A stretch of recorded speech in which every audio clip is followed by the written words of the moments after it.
vanished into the highway of terrors. The Jack family disappearance. It was 1:21 a.m.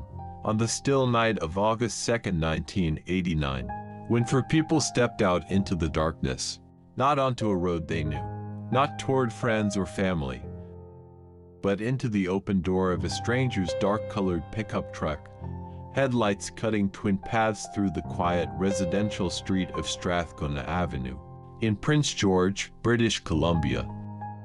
Ronald and Doreen Jack, both 26 years old, and their sons, Russell 9 years old and Ryan 4 years old, climbed into the truck, believing they were heading toward a fresh start, work at a logging camp, promised by a man they had just met, a job for them, daycare for the children, hope for the future. And then, nothing. No waves goodbye, no trace left behind, no call, no letter, no echo of footsteps returning home. Just the sound of the engine fading down the road into the wilderness. What followed was 36 years of unanswered questions. A phone call in the dead of winter that hinted at a burial. Suspicions tangled with rumors of the nearby highway of terrors, a stretch of highway linked to dozens of missing and murdered Indigenous people. Where did the Jack family vanish to? Why has no evidence ever surfaced? And how could an entire family disappear, all at once, on the edge of a northern Canadian town? Tonight, we follow the trail of the Jacks, the last calls, the chilling clues, and the cold stretches of road where their story simply ends. At first glance, Prince George looks like an ordinary northern Canadian city, tree-lined streets, the slow spill of rivers, and long summer days that stretch into gold-toned dusk. But in the late 1980s, this community was caught on the edge of economic uncertainty. Jobs were scarce, winters were long, and hope sometimes felt like something you had to chase into the forest. Ronald, Ronnie, Jack, and Doreen and Jack were both 26 years old in the summer of 1989. Ronnie, once a woodcutter and sawmill worker, had been forced out of his job after a back injury.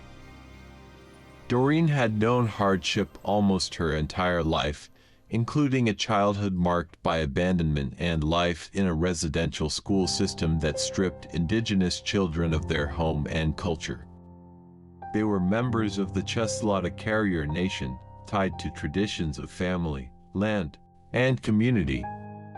Their two sons, Russell and Ryan, were playful and bright, the kind of boys who chased sunlight and collected bugs in mason jars.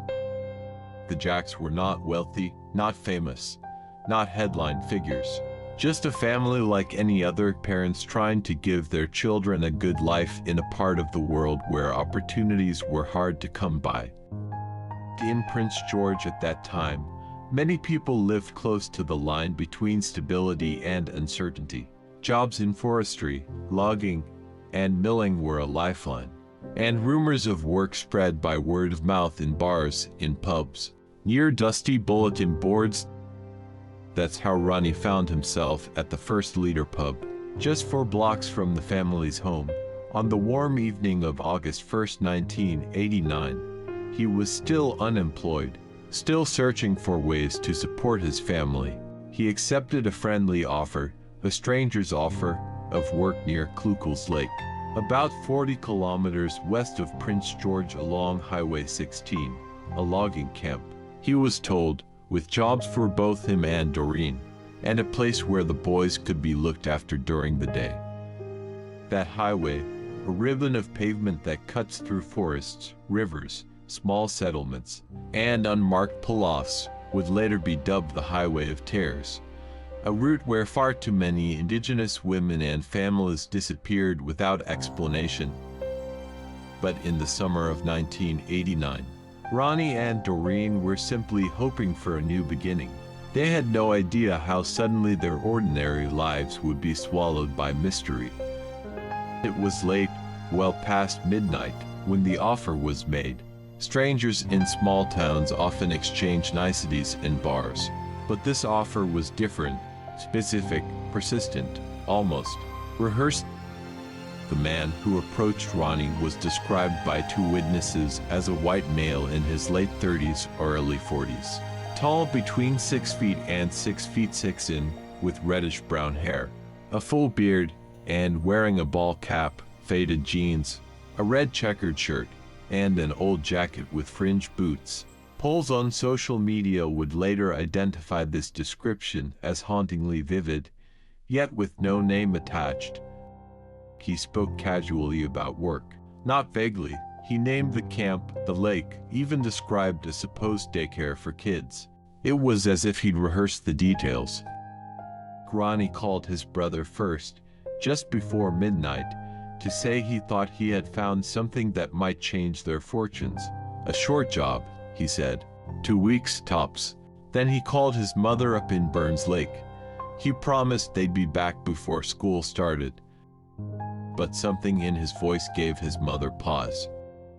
At 1:21 a.m., the neighbors saw them, Ronnie, Doreen, Russell, and Ryan, all climbing into the stranger's dark-colored Ford pickup truck. That was the last confirmed sighting of the Jack family. No phone calls, no traced footprints, no return mailbox letters.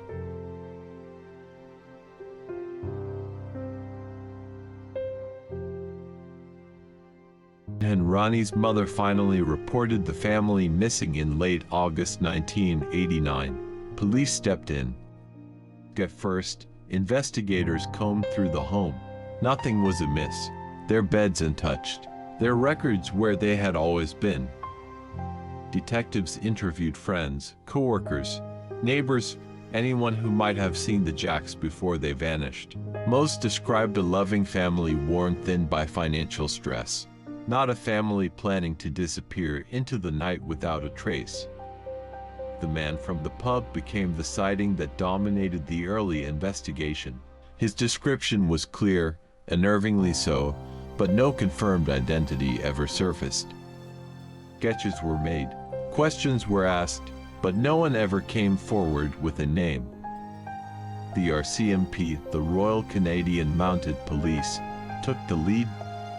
Soon, the search widened, from Prince George streets to the forests outside town, from Klukel's Lake logging roads to the unmarked gravel spurs that branch off Highway 16 into deep woods and tangled underbrush.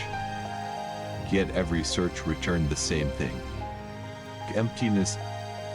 No campsites. No abandoned truck. No evidence of a family struggling in flight. Nothing. Weeks became months. Months became years.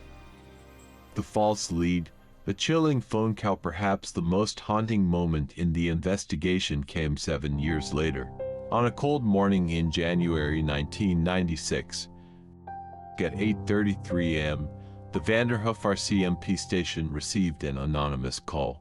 The voice, distorted and abrupt, said only, "The Jack family are buried at the south end of _ ranch."